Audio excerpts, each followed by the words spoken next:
Most of the people जो stock market में आते हैं उनका मेन अट्रैक्शन होता है इंट्राडे ट्रेडिंग, जो उन्हें इस मार्केट की तरफ अट्रैक्ट करता है।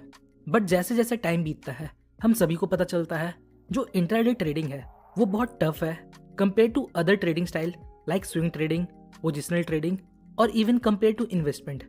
क्योंकि डे ट्रेडिंग बहुत स्ट्रेसफुल होता है, हाई रिस्क होता है और डे ट्रेडिंग में बहुत इमोशंस इन्वॉल्व होता है, जिसकी वजह से डे ट्रेडिंग में फेलियर रेट ज़्यादा है। तो आज की वीडियो में मैं आप लोगों को 6 गोल्डन रूल्स बताने वाला हूँ जो हर एक बिगिनर को फॉलो करना चाहिए अगर वो एक सक्सेसफुल ट्रेडर बनना चाहता है। तो स्टार्ट करते हैं इंट्रो के साथ। So hey learners, welcome back to stock dictionary. Rule number 1, trade like a robot. बिल्कुल सही सुना आपने, ट्रेड लाइक अ रोबोट। जब हम डे ट्रेडिंग करते हैं तो हमें एक रोबोट की तरह ट्रेड करना चाहिए। इसका मतलब हमें अपने इमोशंस को मारना है, हमें बिना इमोशंस के ट्रेड करना है। Emotions like revenge trading, trying to recover losses. होता क्या है, जब हमें मार्केट में लॉस होता है तो हम बस ये सोचते हैं कि किसी भी तरह लॉस किया पैसा वापस आ जाए, और ऐसे सिचुएशन में हम इमोशंस को कंट्रोल नहीं कर पाते और उल्टे सीधे ट्रेड लेने लगते हैं विदाउट एनी सेटअप या strategy. So trade like a robot. एक बार आपने डिसाइड कर लिया ये मेरा स्टॉप लॉस है, ये मेरा टारगेट है, तो बस उसको फॉलो कीजिए। अगर प्रॉफिट होता है तो वहाँ एग्जिट करिए, या स्टॉप लॉस हिट होता है तो स्टॉप लॉस को एक्सेप्ट करिए और सौदा काट दीजिए। एवरेज मत करिए कि थोड़ा ऊपर चला जाएगा तो निकल जाऊंगा। Rule number 2, set your daily limit loss. मतलब हमें एक अमाउंट अपने मन में रखना है कि एक दिन में इससे ज़्यादा लॉस हमें नहीं होना चाहिए। जो बिगनर्स होते हैं वो दिन की शुरुआत में सोचते हैं कि उसे उस दिन कितना मिनिमम प्रॉफिट होना चाहिए, पर जो एक प्रोफेशनल ट्रेडर होता है उनका टारगेट लॉस साइड का होता है।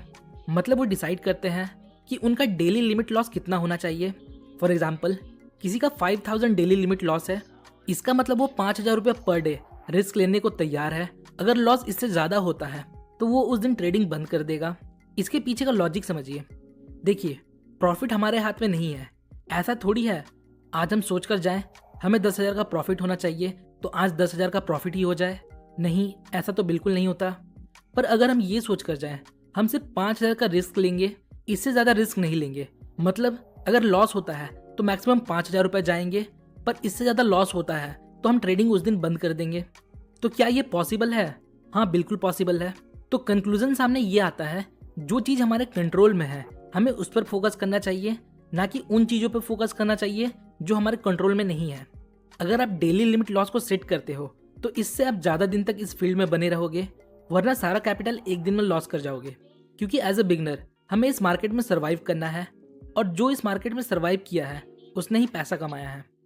Rule number 3, treat stop loss as cost of doing business. देखिए, जब भी हम कोई बिजनेस करते हैं तो हर बिजनेस में डेली और मंथली एक्सपेंसेस होते हैं, like rent, labour, salary, expenditure etcetera. और हम सभी को पता है ट्रेडिंग एक बिजनेस है लाइक अदर बिजनेस। यहाँ हमें ट्रेडिंग में कोई कॉस्ट देना नहीं पड़ता, ना लेबर चार्ज लगते हैं, ना रेंट लगते हैं, ना डे टू डे एक्सपेंसेस लगते हैं। बस कुछ बेसिक नीड होता है लाइक लैपटॉप और कंप्यूटर विद इंटरनेट कनेक्शन, जो कि सबके पास ऑलरेडी अवेलेबल है। बट यहाँ एक स्मॉल कॉस्ट या एक्सपेंसेस इन्वॉल्व होता है, वो है लॉस। तो ऐसा समझिए आप बिजनेस कर रहे हैं और ये जो लॉसेस है वो आपके बिजनेस को चलाने का कॉस्ट है। क्योंकि हर बिजनेस शुरुआत से ही प्रॉफिटेबल नहीं होता, पहले हमें बिजनेस को टाइम और day to day running cost देना होता है, फिर जाकर के बिजनेस सक्सेसफुल होता है। So treat your stop loss as cost of running a business. Rule number 4, don't over trade. मतलब आपको एक रूल सेट करना है कि आपको दिन में सिर्फ एक ट्रेड लेना है या 2 ट्रेड लेना है, उससे ज़्यादा ट्रेड नहीं लेना है। बिगनर स्टार्टिंग फेज में दिन में मल्टीपल ट्रेड्स लेते हैं। वो सुबह 9:30 से दोपहर 3:30 तक 10 to 20 ट्रेड ले लेते हैं। वो सोचते हैं जितना ट्रेड वो लेंगे उतना उनका प्रॉफिट होगा, पर ऐसा बिल्कुल नहीं है। ट्रेडिंग में आप एक दिन में जितना कम ट्रेड लोगे उतना आपके लिए अच्छा होगा। आपको कम से कम ट्रेड लेना है, पर क्वालिटी ट्रेड लेना है आपके ट्रेडिंग स्ट्रैटेजी के अकॉर्डिंग। ट्रेडिंग हमारे 9 to 6 जॉब की तरह नहीं है कि हमें अपने पूरे ऑफिस आवर में एक्टिव रहना है।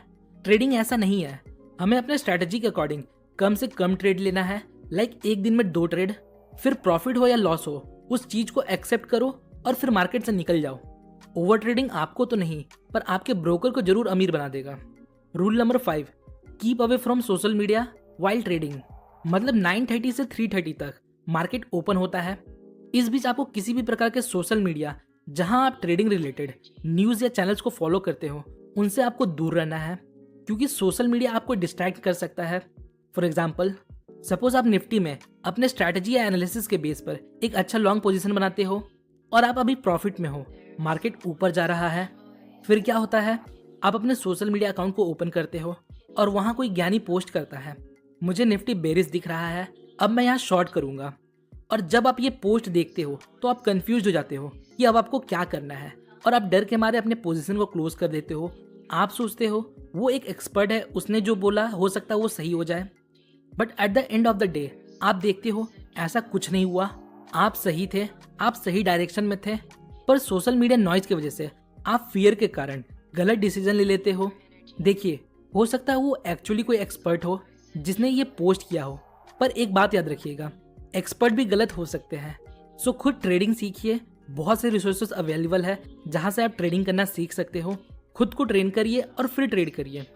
Rule number 6, maintain a trading journal. मतलब आपको एक रिकॉर्ड कीपिंग बुक मेंटेन करना है जिसमें आपको हर चीज नोट करना है। आपने कितने ट्रेड लिए, कितने प्रॉफिटेबल ट्रेड लिए और कितने लॉस मेकिंग ट्रेड लिए, कितना प्रॉफिट था, कितना लॉस था, किस बेसिस पर आपने ट्रेड लिया, किस पैटर्न पे आपने ट्रेड लिया। ये सब आपको एक बुक में मेंटेन करना है और at the end of the month आपको इस बुक को देखना है कि कहाँ आप गलत हो। सो maintain a trading journal. So hopefully guys आपको इस वीडियो से थोड़ी इन्फॉर्मेशन मिली होगी।